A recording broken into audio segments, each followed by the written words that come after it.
ভালোবাসি বলিস যদি একবার। আজকাল সিনেমায় অনিয়মিত হলেও অপু বিশ্বাস নিয়মিত বুবলির সঙ্গে ঝগড়ায়। বুবলিও অভিনয়ের পাশাপাশি পর্যাপ্ত সময় দেন এখানে। তাদের এই ঝগড়ার মূল কারণ শাকিব খান।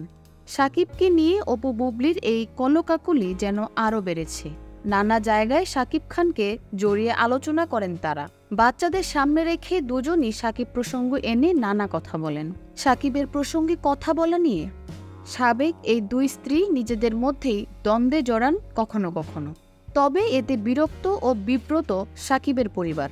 শাকিবকে নিয়ে নানা সময় অপু বুবলির নানা ধরনের আলোচনা সমালোচনা আর শুনতে চায় না তারা। বিচ্ছেদ হওয়ার পরও দুজনের এসব চর্চা কথাবার্তা সমাজ আত্মীয় স্বজনের কাছে হেয় হতে হয় বলে মনে করেন তারা।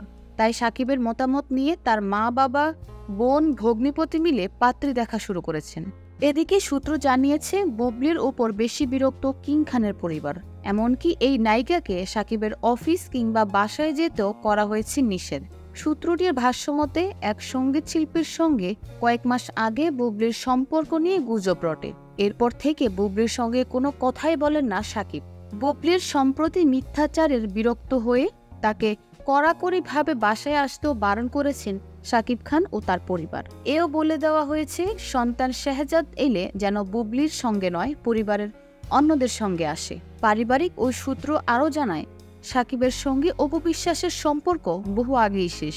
শুধু আব্রামের মা হিসেবে শাকিব তার যথাযথ সম্মান করেন। তাই সন্তানদেরকেই শুধু নিজের বাসায় আসতে দেওয়ার পক্ষে শাকিব।